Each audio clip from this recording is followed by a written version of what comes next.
All right, let's go ahead and get started. So, so, I want to give my greetings to everybody out there. This is your girl Tiffany coming through right here live in effect. So tonight I'm dealing with the topic about great migration. All right. Now let me say this before I get into the topic. This month is Black History Month. Okay. So Black History is celebrated throughout 365 days of the year, but this is like a jubilee. It's like a big celebration, so to speak. So when people start saying that, oh, Black History, February, the shortest month, that's all they can give us. Well, if you do your homework assignment, you would know that Black History started off as Negro Week, okay, by Carter G. Woodson. Then later it became Black History Month because it was an honor of what he have done. So he was one of the first people to pioneer what we call Black history, okay, because he was the one that studied a lot into African American history and other in the diaspora, and he wanted to make sure that Black people know where they came from and their background, etc. So it's kind of, to me, it's kind of disrespectful. I mean, I get that people feel like, okay, we deserve more than this, but at the same time, we should be appreciative that there is a celebration that we can celebrate throughout the entire month. It's like a big holiday, so to speak. You know what I'm saying?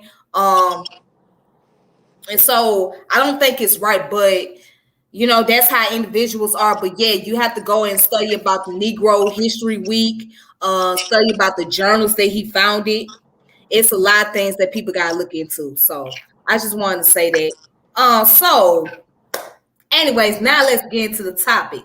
For Black History tonight, I want to talk about Great Migration, and I have a friend of mine right here, a Team Osiris member, Carlos Mustafa Montez.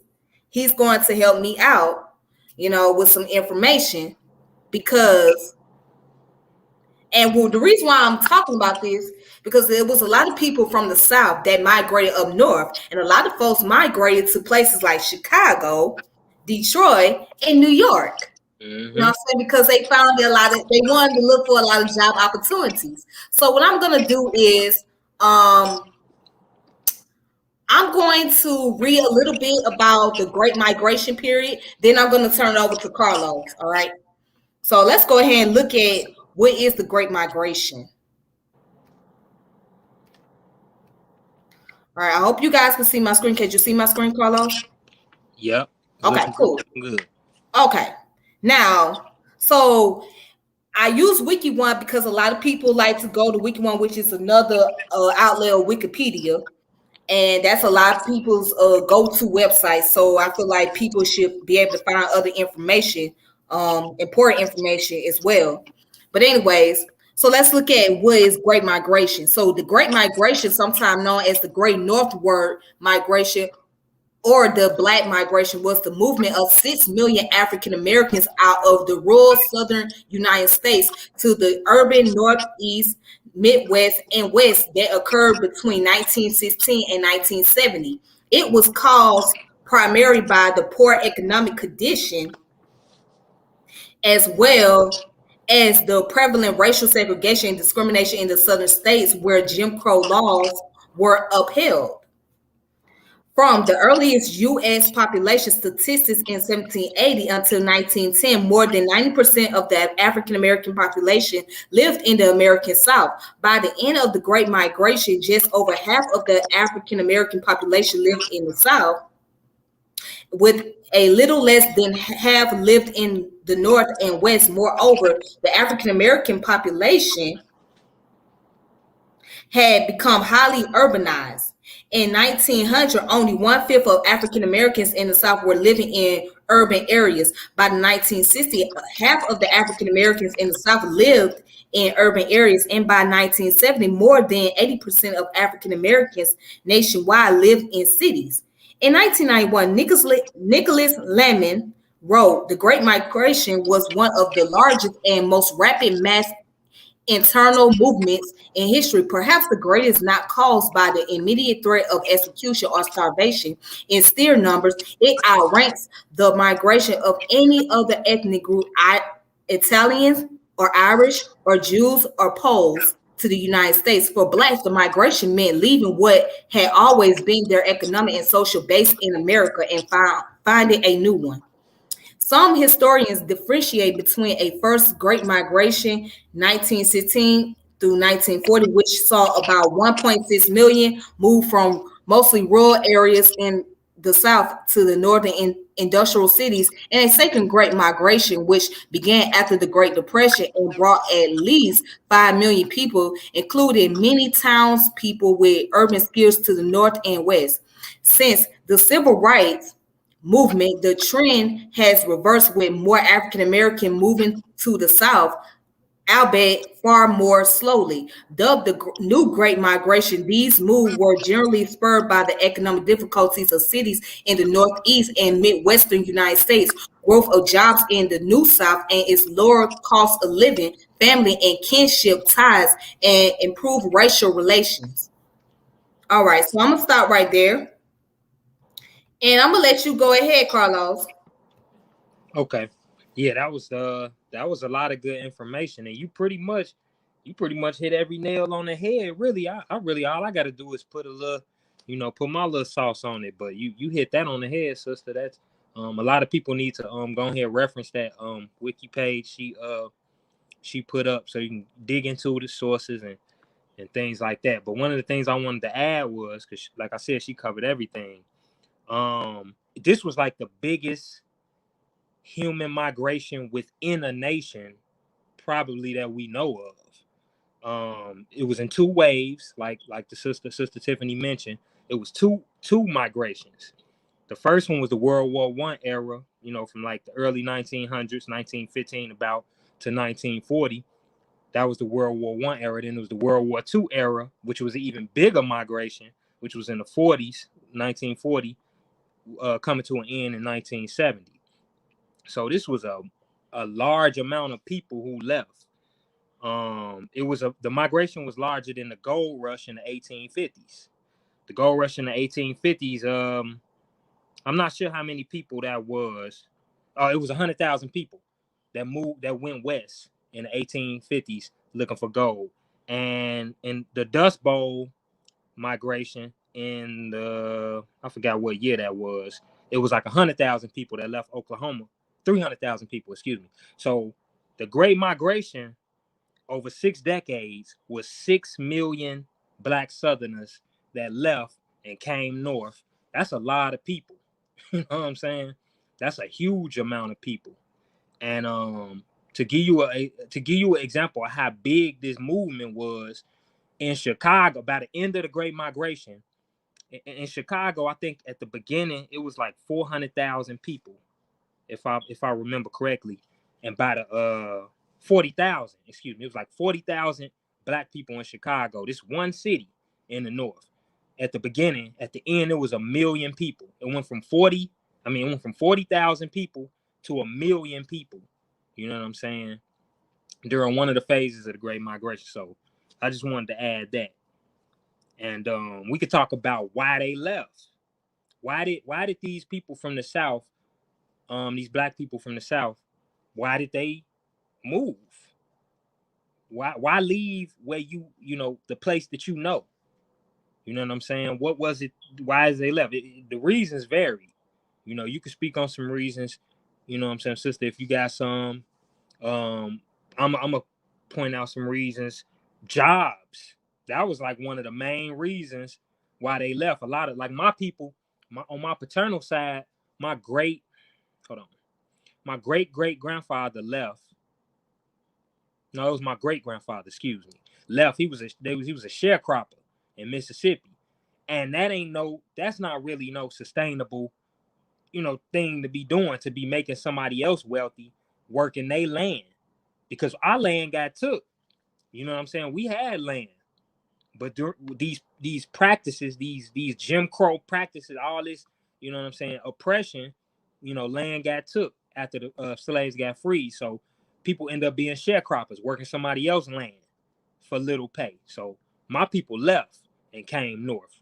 And one of those reasons was jobs in the steel mills, Detroit, Chicago, auto factories, meat packing plants, railroads. These were all opportunities for people trying to leave the South. You know what I'm saying? Better schools, better educations, because as you know, down south they wasn't even trying to we didn't have much resources. You know what I mean? And what else? To escape violence and racism, Jim Crow, and all that. Them was the reasons why people left. That was a hard choice too, to leave home or what they know is home. You right.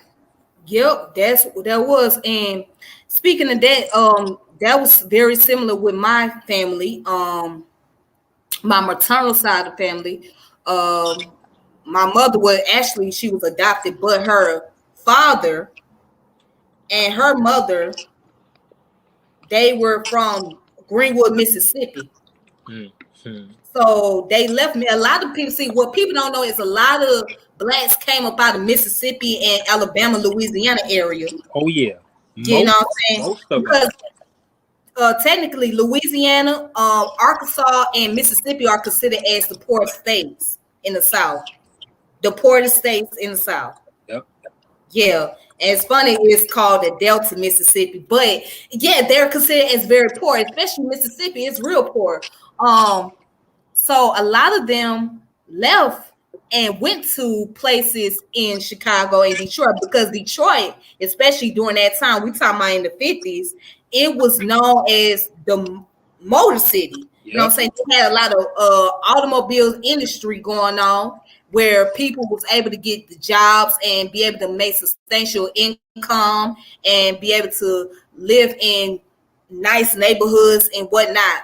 And so, and also because of the music industry up there, like Motown, when Motown was started, it attracted a lot of people from the South. I mean, you had those who was in the city, and then you had those who came from other states like Indiana, like the Jackson family. They came from Gary, Indiana. But most of the artists, they came from the South, and they went up to Detroit because they was able to find opportunity in the music industry. You know what I'm saying? And many of them found the opportunity with the jobs up there. And before the jobs had left the city, to where they travel overseas, and before the economy went down. But that was just the foundation. Like Detroit was that foundation, and New York, like Harlem, was that main era where they had the Harlem Renaissance. So blacks brought their talents, whether it be art, music, writing, sculpture, whatever, even some religious philosophy, either the schools of thoughts like the Nation of Islam, the More Science Temple America, the Five Percenters. Yeah, so a lot of these founders or leaders that you call, they came from the South. Noble Drew Ali came from North Carolina. Elijah Muhammad came from South Georgia. He was very poor. He had a third grade education. Clarence 13 S. Allah came from Virginia. I think it was Richmond, or I'm not sure what city, but it was somewhere in Virginia. That's where he came from. So a lot of them brought, you know what I'm saying, when they came up there, they came to work, but they also created these movements, you know what I'm saying, that wanted to bring about better enhancement with the black community and give black people a foundation to live upon. You know what I'm saying? So yeah, so the North was the foundation for many African Americans, and somebody put Danville, Virginia. Okay, that's where he's from, Danville, Virginia. Correct. So the North was just an opportunity for African Americans to get away from the oppression, especially of the lynching. It was a lot of lynching going on. You talking about in Mississippi and Alabama, especially, it was a lot of lynching. Blacks was getting lynched left to right, and they was escaping from that. And of course, the Ku Klux Klan, they was taking over heavily. You know what I'm saying? They was really taking over. So the black people was like, you know what, the hell with this. we gonna go somewhere else so we can get away from all this, so our kids won't have to grow up and have to deal with this from generation. So, and there were those who decided to stay, you know what I'm saying, try to make something out of it, try to make businesses, try to build some type of economy in the community. But then there was the rest that said they couldn't deal with it anymore. They can't deal with the oppression. It's time to go. It's time to look elsewhere for better opportunities.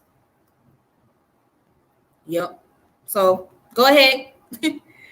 I definitely that, like I said, that was a hard choice. Like you mentioned, you had those who said, "Hey, the hell with this, I'm out. I'm finna go, go to a new whole land and try to stake my claim there and leave all this, this racism and all this behind me."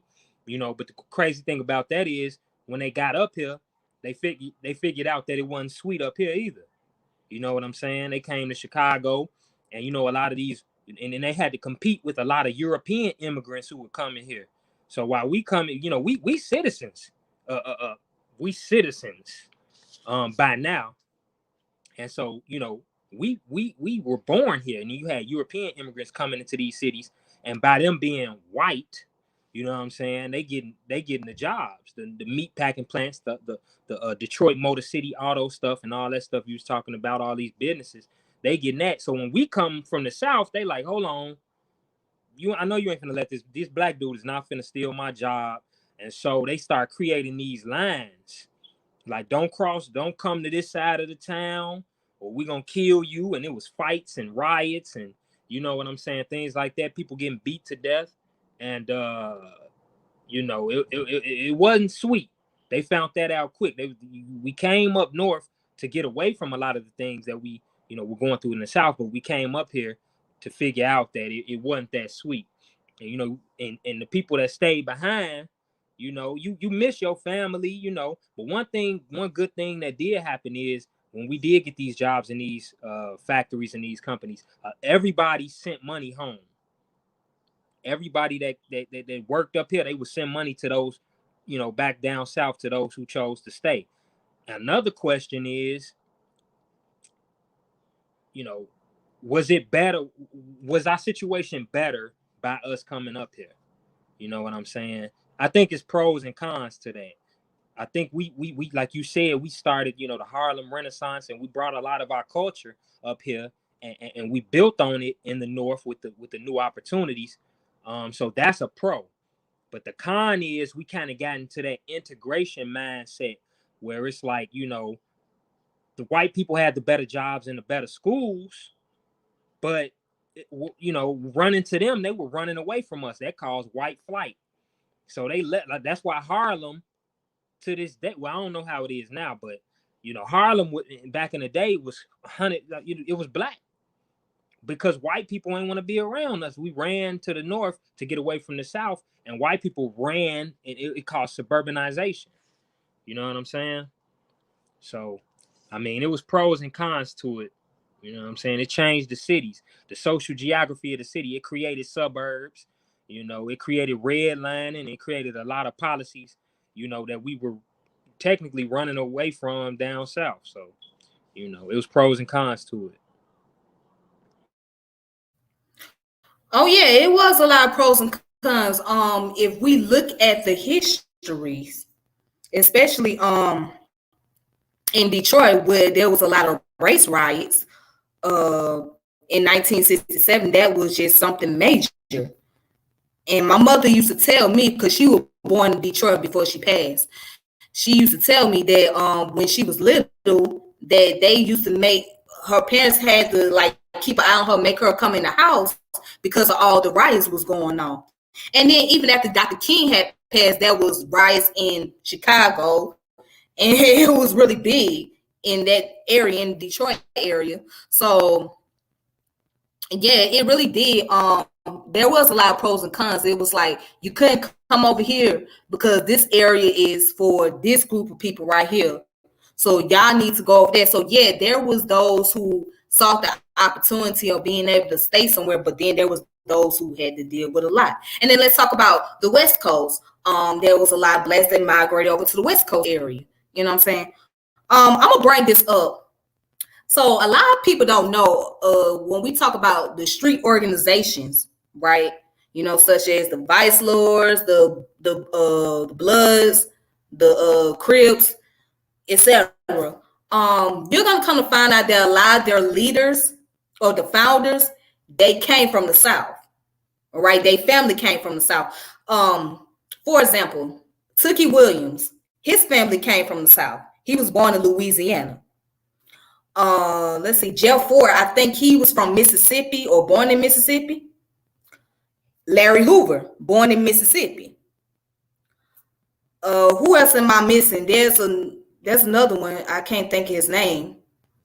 Um, it's not T. Roger because T. Roger is from Chicago. Um, it's somebody else I'm missing. It's somebody else I'm missing. But anyways, I think that's all I can think of at this time, unless you know some more. But anyways, a lot of them came from the South.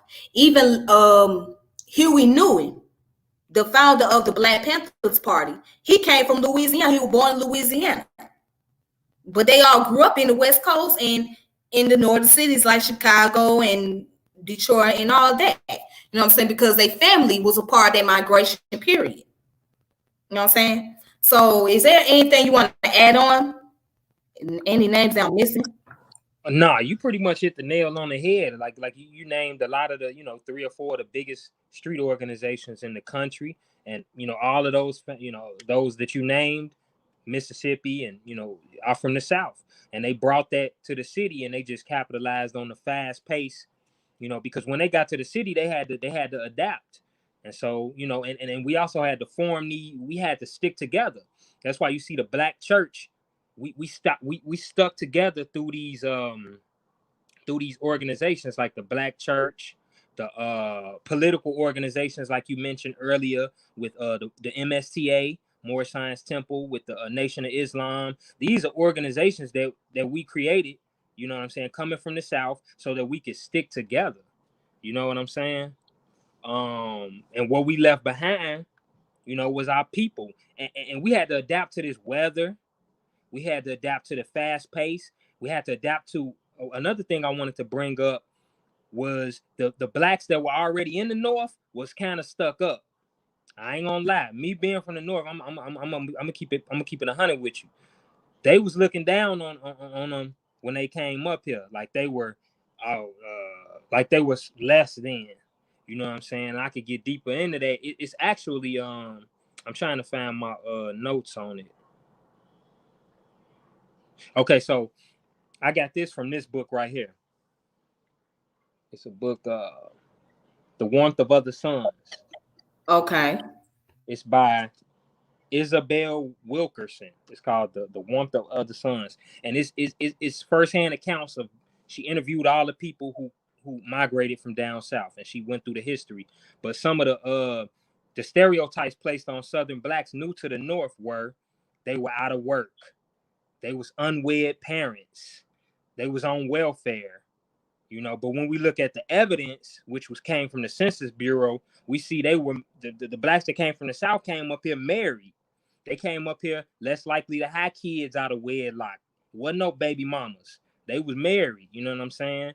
And they had higher incomes than the blacks that they came up here ready to work, ready to get money. You know what I'm saying? And establish themselves. Lower levels of poverty for black Southerners who migrated to the North, and welfare dependency compared to Northern blacks. All that came from the census records. You know, so that's a part of the Great Migration history that I don't like. That some of the Northerners and that were already up here, which was only 10%, because most 90% of us was in the South. They looked down, you know what I'm saying, on the Southerners who came up here. So we had to deal with that stereotype, and we had to deal with also with white people and European immigrants. So it was rough. It was a lot of fighting. It was a lot of sad looks and a lot of competition. You know what I'm saying? And things we took with us, like you mentioned earlier, was food. That food, that barbecue and all that came from the South. Barbecue originally came from the Native Americans, from what I know, but it became the culture became solidified in the South, and the blacks that came up north brought it to St. Louis, brought it to California, brought it to Chicago, and we do that to this day. So we brought our cuisine, we brought our superstitions and our little rituals, itchy palms. When your hand itching and feel like you're finna get some money, that came from down south. That's just a superstition. It's just a part of the little cultural traditions. New moon rituals. Oh, it's a new moon. Let's try to manifest something new. Let's try to start a new job coinciding with the new moon. All that came from down south. Firing shotguns in the air on New Year. That came from the Georgia. You understand what I'm saying? Cooking black-eyed peas on New Year's. Georgia, oxtails, collard green, all that came from the South. You know what I'm saying? But hey, we gotta give credit where credit is due.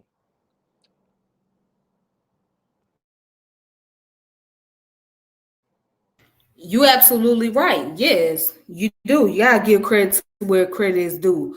Um, yeah, a lot of the cuisines that we know of, yeah, came from the South, such as soul food. Yeah, that was, you know what I mean? That's very common. And I want to say this. So those who talking about, oh, with too many people migrating here, too many people migrating there. Okay. Folks been migrating for the longest. You know what I'm saying? So we got people in the South complaining about folks from the North migrating. It's like there's nothing you can do to stop that because people gonna migrate wherever the popularity is at, whatever the economic is, and the job opportunity. That's where they're gonna go. For example, Atlanta. Atlanta is like the foundation for many Black people to come and get into the movie industry, the music industry, real estate, whatever. You know, so a lot of people from the North coming out to the South, coming to Atlanta because they see that it's like the Black Hollywood in a nutshell. So that's where a lot of people is going. And as far as how the Northerns look down on the South, I experienced that myself. I really did. I experienced that a lot. Although I was born in the Midwest, I was born in Ohio, but I grew up in Georgia. So when I came to Ohio, you know what I'm saying, it was like a new feeling to me because I wasn't used to the environment and the people. You know what I mean? I had to learn about the environment. It was very different. And yeah, the first thing they criticized was my accent. Oh, they made some criticism about how we talk too country. We don't talk proper. And I guess they feel like because you don't talk proper, that equates to your intelligence being very low. You know what I'm saying? But that's where the misconception comes into play. You know what I'm saying? Because I feel like this, you can sound all proper and educated all day, but if you don't have the capability, if you don't have the application, then all of that doesn't matter. But that was the criticism. See, and that's how the Northerns, and I know this is very common, especially those from New York. Sorry, I don't mean to call you out, but y'all New Yorkers do this a lot too. Y'all tend to criticize so badly on people from the South. Y'all look down on the South too damn much. But it's funny, it's the people from the South that really gave the foundation to cities like Harlem. You know what I'm saying? But y'all have this, I don't know, it's this condescending attitude that y'all have. And y'all so quick to be judgmental and quick to antagonize the folks from the South. And that's not cool. But that's just how it is. That's how it goes. I wanted to show something real quick. If you don't mind, if you got something else you want to say, then you go ahead and say it. No, go ahead, Susan. Before you do go ahead and show it, I just wanted to add that that's just a product of culture clashing. By the Southerners coming up here, it was actually a positive thing, and then it gave birth to hybrid culture, which birthed the Harlem Renaissance. So you can get mad all you want to. When people migrate, they bring their culture with them, mix it with yours, and then make a better culture. So that's all I wanted to say. You're right about that. Okay, so here it is. So this is a scientific article, actually, which is interesting. All right. So with this scientific article, it goes in about the genetics. So it talks about the Great Migration, African American genomic diversity All right. So this comes from PLOS. All right. So let's go down to the introduction. It says the history of African American population is marked by dramatic migration within Africa through the transatlantic slave trade within the United States. By 1808, when the transatlantic slave trade was made illegal in the U.S., approximately 360,000 Africans had been brought forcibly into the U.S. and documented voyage. International and domestic slave trade continued to impose long-distance migration on enslaved African Americans until the end of the Civil War in 1865. By 1870, the U.S. Census reported 4.88 million colored individuals, of 90% lived in the South. All right, but let's go ahead and let's look at where it says a history of slavery and a systematic discrimination led to the increased social, economic, and health burdens in many African Americans' community. Health disparities continue to be compounded by poverty, unequal access to care, and unequal representation in medical research. To reduce health disparity in research, many cohorts are currently being assembled to encompass more of the diversity within the U.S. These cohorts create opportunities in both medical and population genetics. They also require an understanding of genetic diversity within diverse cohorts. However, the large-scale migration and incomplete genealogical records for African Americans present a challenge for such an understanding. Previous studies have described the portions of African, European, and Native American ancestry across individuals. The amount of diversity in sequence data and infer admixtures model. All right, so and then it goes into how they did the study. It says here we use cohorts including 3,726 African Americans and a total of 13,199 individuals geographically distributed across the contiguous U.S. to investigate nationwide population structure amongst African Americans. We first confirmed and refined previous estimates of admission proportions and timing in the population and find significant differences in ancestry proportion between U.S. regions. We then investigate relatedness among African Americans and European Americans through identity by descent analysis and identify long and short range patterns of isolation by distance. We include quantitative models incorporating both census data and fine scale migration to describe these isolation by distance patterns and infer migratory patterns in the population.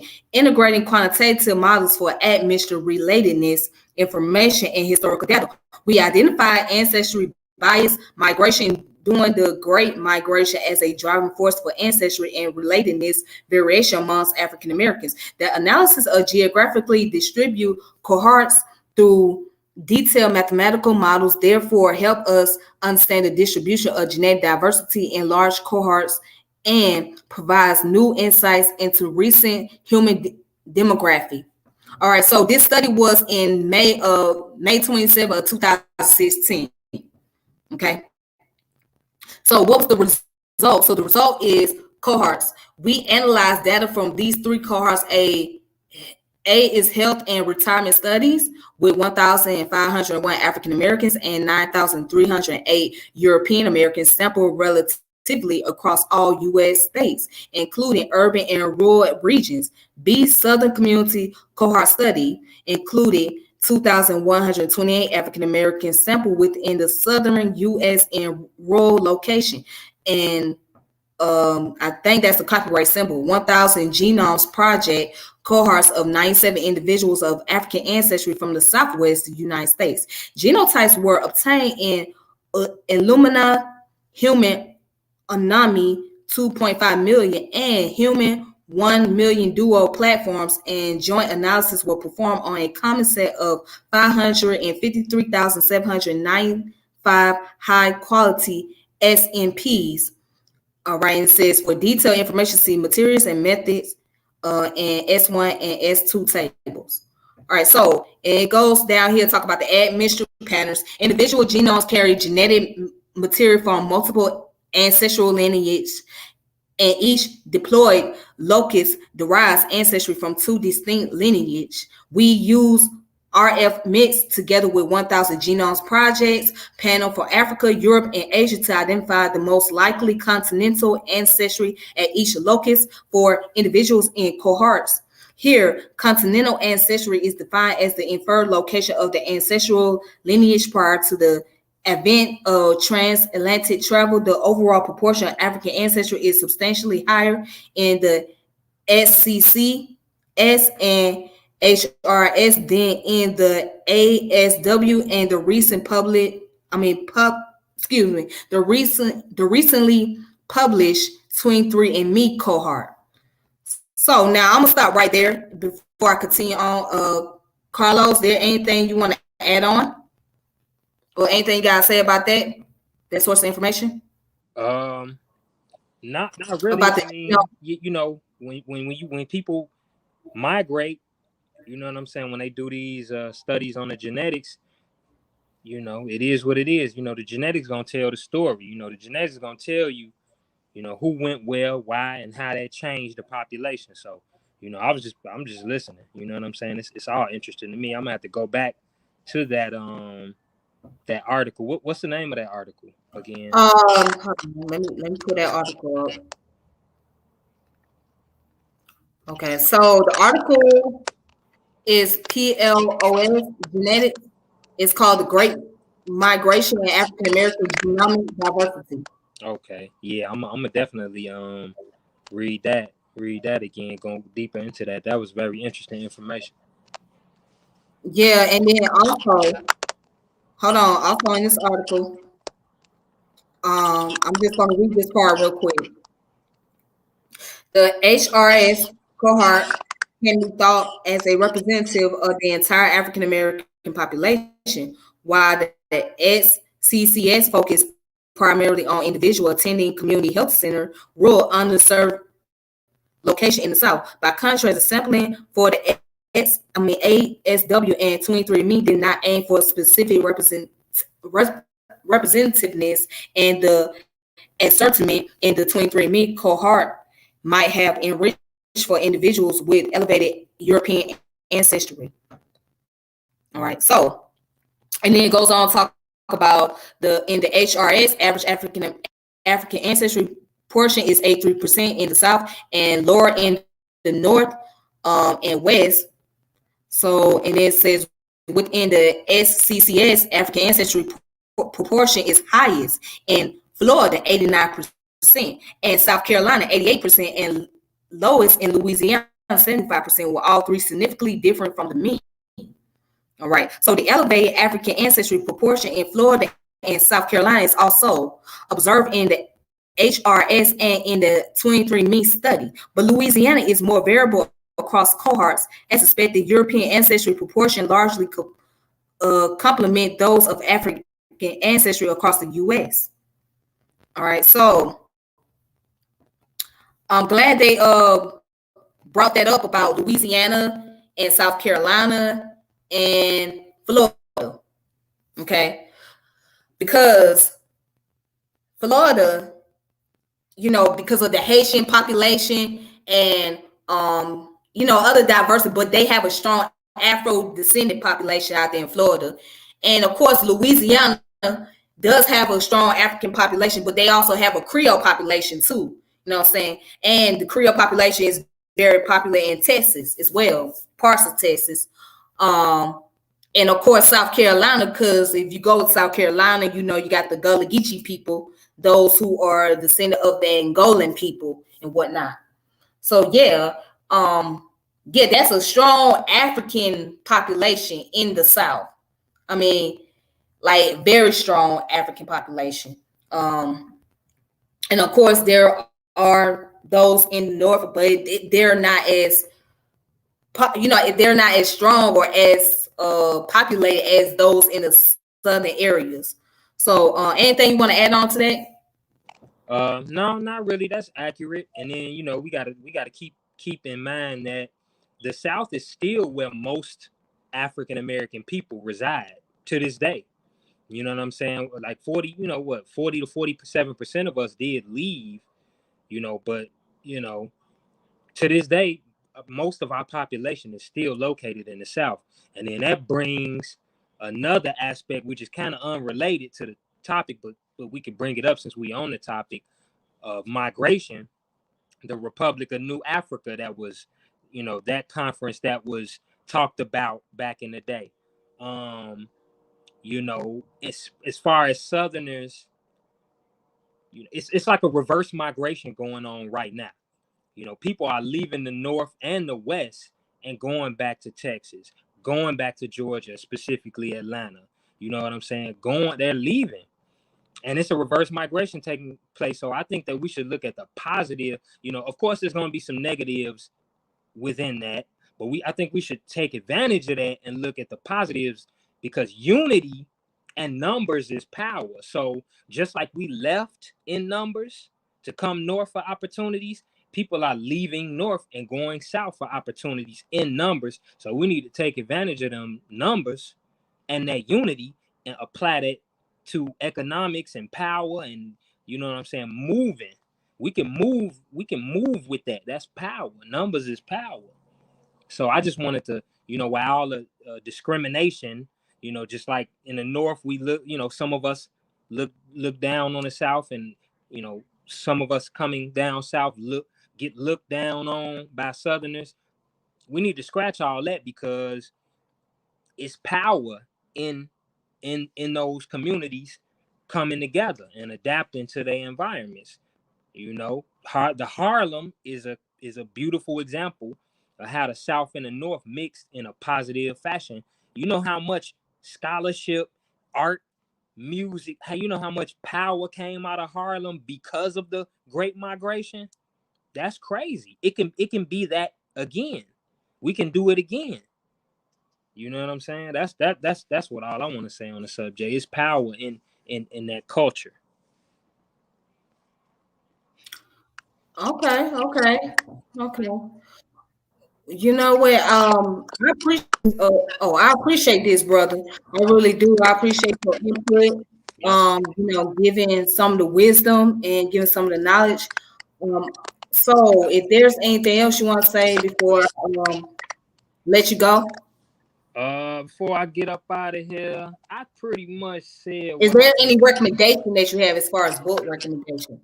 Um, really, just this book is really where I would start. Like I said, it's called The Warmth of Other Suns. It's by Isabel Wilkerson, and you can look at her bibliography and go deeper. And I just want to say that, you know what I'm saying, migration moved African American culture around this country, and we powered this country. We built this. With that, I say peace, sister. All right, then, peace. I appreciate that, brother Carlos. I really do. Thank you for coming on here. Yep. And I'll reconnect with you Yeah. the next time. So thank you so much. You already know. Peace, peace. All right, then, peace. All right. So yes, thank you guys for watching. I want to share you guys with some sources. I want to share some sources with you guys, but if you guys can give me a few moments, I'll be right back. But I want to come back and share some sources with you all. So just give me a few moments. All right. Thank you.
All right, thank you guys. Sorry about that.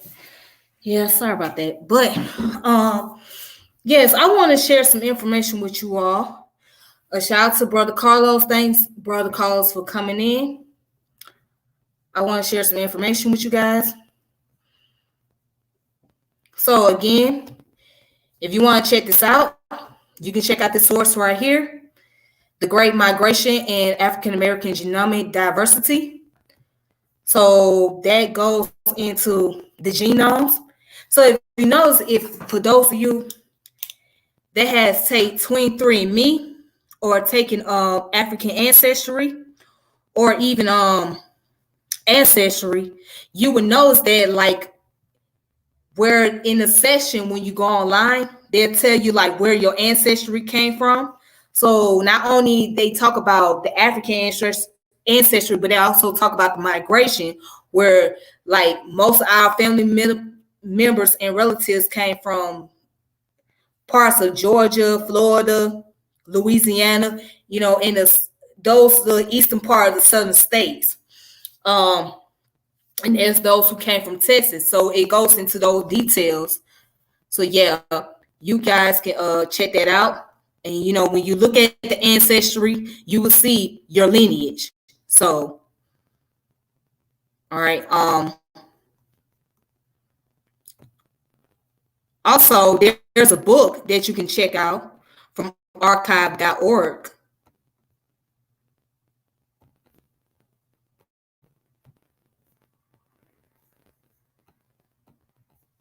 Okay, so here's a book right here that goes into the first Great Migration. This is chapter 2. Of course, it talks about in 1910, there were 8 million African Americans living in the United States. 7 million of them live in the South.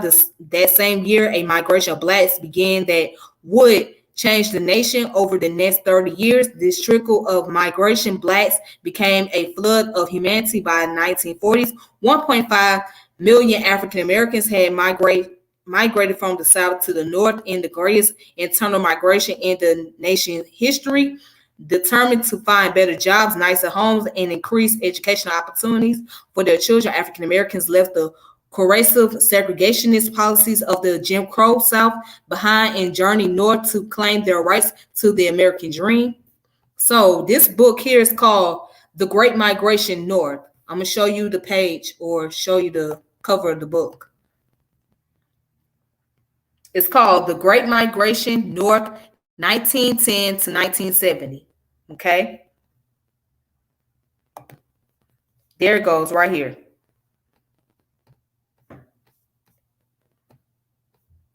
All right. And so it's written by Lawrence Harris.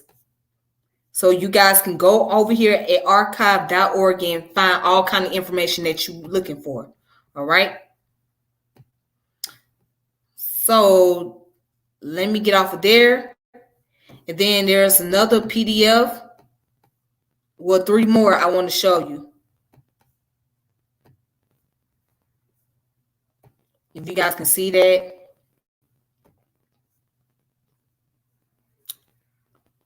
All right, so this PDF right here is called The Making of African America, The 4 Great Migrations, Ira Berlin. All right.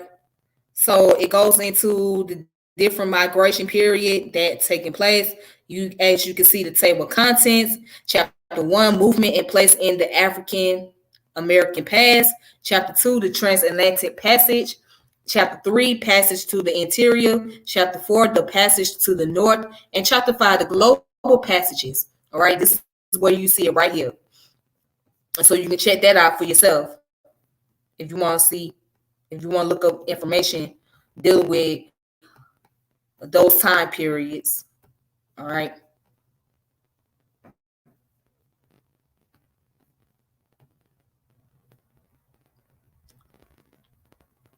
All right. And then also, you can take notes. If you want to write down, you want to do something, you want to type it on your phone or whatever you got to do, you can do that as well. So here, come from jastor.org, JSTOR.org. And this article is called Racial Violence and Black Migration in the American South, 1910 to 1930s.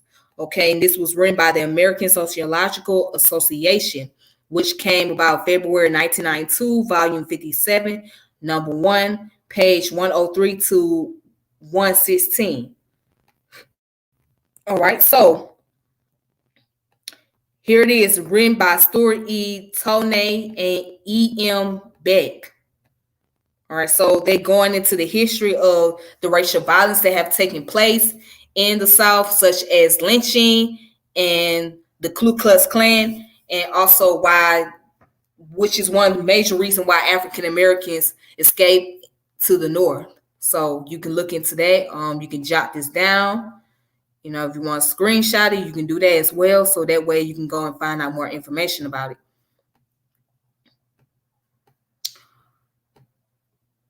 All right, and so I have a last one.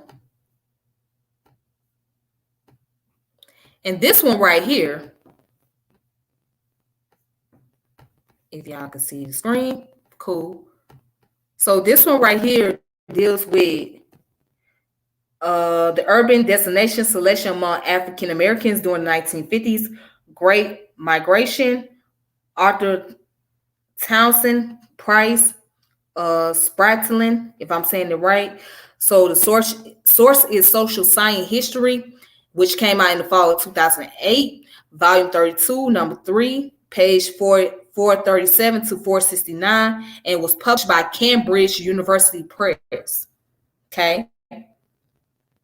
So again, it's called Urban Destination Selection Amongst African Americans during the 1950s Great Migration. All right. So this is where, as a matter of fact, let's just start right here. Let me start reading this. It says the African American migration during the 1950s. The Great Migration is generally understood to have taken place in two waves or periods of primary population movements in and around the two world wars. However, this two-wave view is an oversimplification. African American migration had an earlier onset beginning in the post-Civil War South and gained momentum in the first decade of the 20th century. Okay, a decline in migration occurred between the two world wars, due in large measure to the impact of the Depression. However, despite the decline, prior research has also shown this inner world war movement's important contribution to the Great Migration in both character and content. All right, much of this movement occurred well after World War I, when the post-war 1920s economic shock had severely reversed. Then it goes on to say, after World War II and the second wave of the Great Migration between 1950 and 1960, more than 1.5 million African Americans moved out the South. This was nearly 10% of the total 1950 African American population and was only an 8% decline in the cross-regional movement of the prior decade. Given their sustained, predominantly Southern and often rural resident, this sizable movement was not purely a product of mechanization of cotton harvesting, which began in earnest in 1948 due to the increased federal subsidies. This mechanization destroyed the South's long-standing racialized crop line system, economically dislocating millions of African Americans, but the mechanical cotton harvester did not account for anything nearly a majority of migration from 1950 to 1960. So I'm just going to stop right here.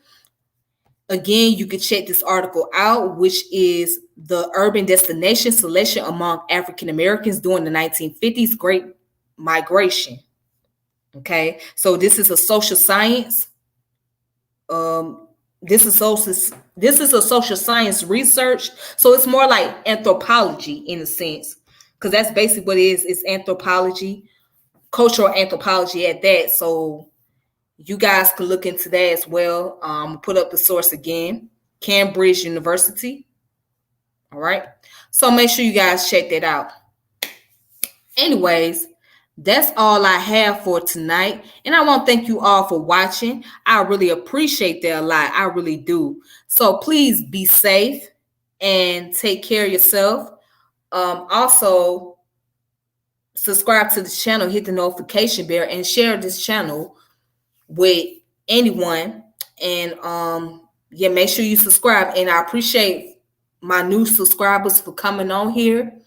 And also, I appreciate those on Facebook for watching. And once again, I want to thank the Team Osiris member, Carlos. So please check out Brother Carlos. He's doing his thing. What is the name of the channel? Descendants of Mali.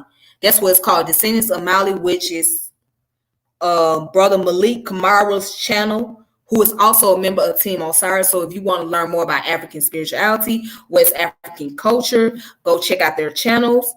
And also check out Team Osiris channel. We have several of them.